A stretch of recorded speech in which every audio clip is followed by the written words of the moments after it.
So this is a labiate cattleya, very fragrant, floral scented labiate cattleya that I found here in the Norfolk Botanical Garden in Norfolk, Virginia.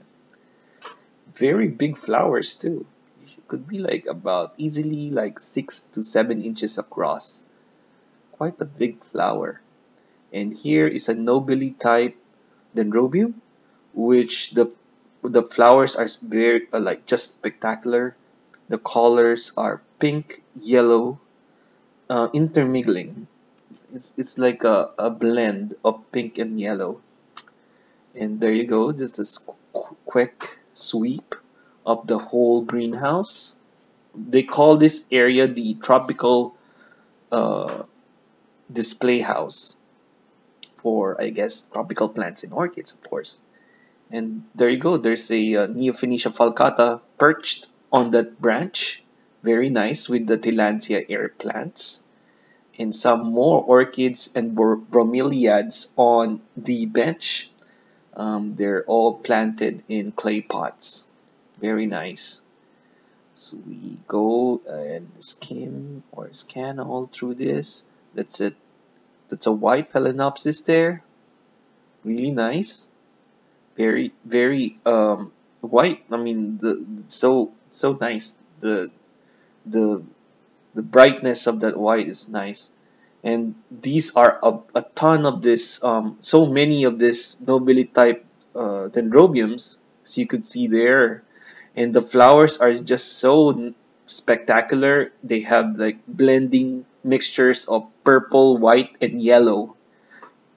It has a very round lip also, as you could see there, and large petals on the sides like wings. It's a close-up there. I really like the yellow coloring and the deep purple spotting in the middle of the labium. And there's a staghorn fern, of course, at the bottom because it's a tropical display house. Of course, you have ferns, bromeliads, air plants, as you can see. So that's very nice. And what else do we have here? So that would be the name of the nobile orchid, Dendrobium super ise. So that's the name. Very nice.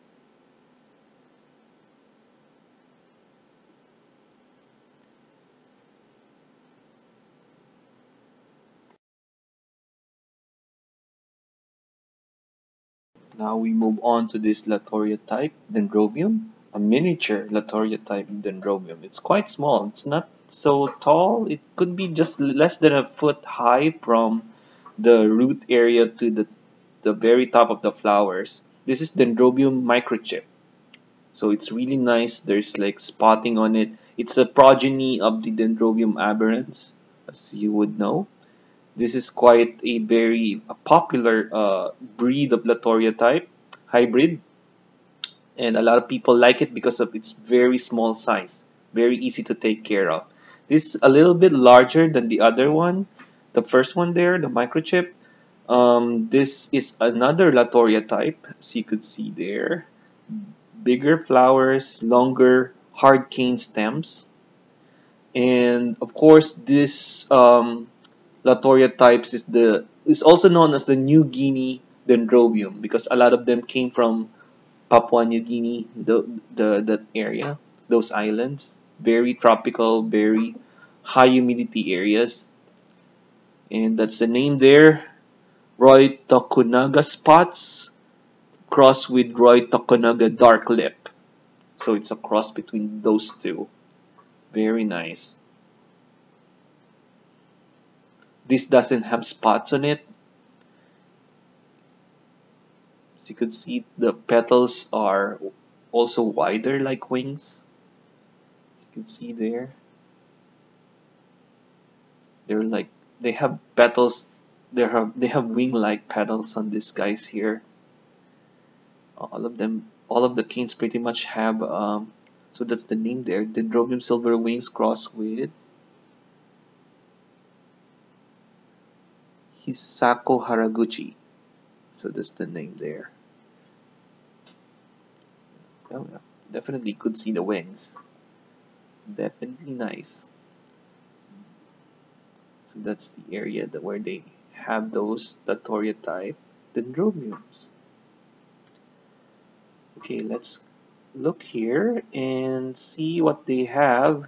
So this is a cattleya type which has orange blooms.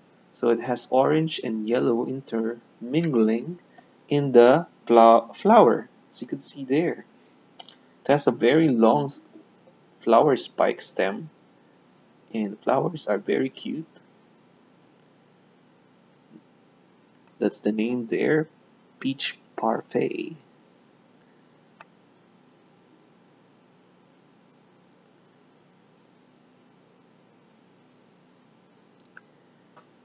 And here we go, we have another bunch of this Latouria type dendrobiums.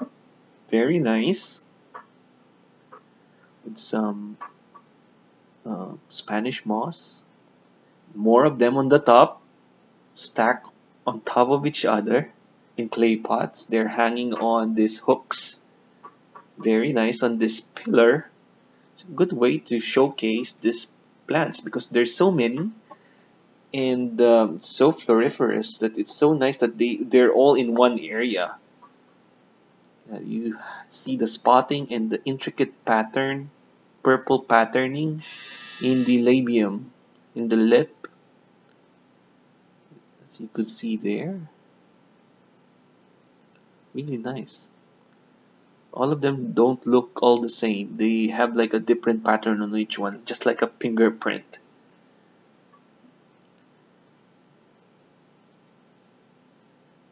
And the nice things about Latouria type dendrobiums is they rebloom from old canes, just like the Dendrobium phalaenopsis types. So they're quite nice. They're easy to rebloom also. They're quite vigorous growers. And they are evergreen. They're not deciduous, so they don't lose leaves. They are pretty much they do have leaves pretty much all the time. The older canes might lose their leaves, but because they're just old. I have a few of these guys. They're quite easy to grow. The roots on these guys are just they grow really fast.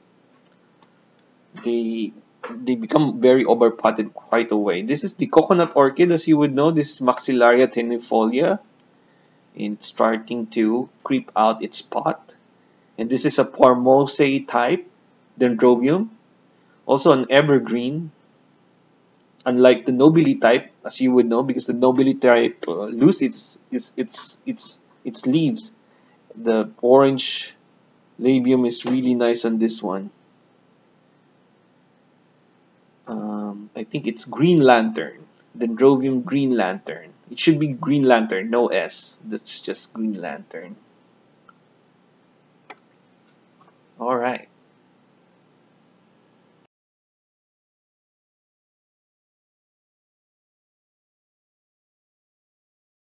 So now we continue with this Neofinetia falcata type of vanda. You know, this miniature vanda that originated from Japan, and it's perching on this homemade tree. It was pre-cut to look like an indoor tree, decorated with Spanish moss and air plants, Tillandsia plants. This is a Dendrobium phalaenopsis type. As you could see there, purple striated flowers. Very nice. And here is an oncidium type, a Cambria type of oncidium. It's fading, but still it really looks nice there. Some small mounted orchids too. And what else do we have here? Of course, we have this big, gorgeous white phalaenopsis. You know, there's nothing like a classic white phalaenopsis.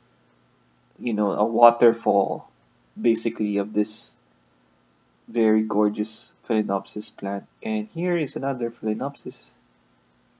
The patterns on the petals and sepals are just quite so nice. They're quite big too. Nothing like it. Not so typical. And I guess there's a name there. Chin focus. And then there's a banana tree with bananas on it.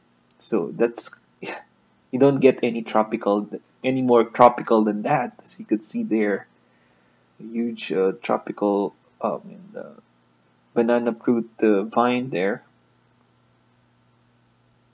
And a lot more bromeliads, and if you look closely, we have a pitcher plant there, on the left, and a vanda on the right here. It's so nice because the petals are cerulean but also white at the same time. It doesn't show up much here, but if you were there personally looking at this closely, there's bluish patterns on the petals, as you could see there. Those veins are blue. And then, of course, the lip is bluish. It's just very unique that way. Very faint and subtle patterns on the petals. So that's quite a nice vanda specimen there. And there you go. There's a lot more on this side. More Spanish moss and air plants. This is, of course, a Cambria type oncidium. And it's so nice. It's so red, and the contrast between the red and the white is so very attractive. As you can see there, it's just like spattered blood or some sort, like a Rorschach test. As you can see there from the lip. Really nice white phalaenopsis here, just about to bloom. And what else do we have here? Okay, Spanish moss. I think that's a cattleya. Well, the name of this red oncidium is Miltonidium red brick rose. So that's the name. Red brick rose. Very nice. A very nice plant there. Bromeliads and air plants on the branch. Phalaenopsis. And if you look down here, you would see the boat orchid, which is the Cymbidium. Of course, it's winter time, so these are about to bloom now. They like the cold. They're quite nice. The orange and red contrast is really nice. And a yellow one. A yellow Cymbidium. Boat orchid. Kind of looks like a boat. Definitely. Boat. And much more. Phalaenopsis. Of course, because it's their season right now. And here's another cattleya type with orange blooms. So there you go. That's pretty much my tour of the Norfolk Botanical Display House for the tropical plants. Thank you for watching, friends, and hope to see you soon. Bye-bye.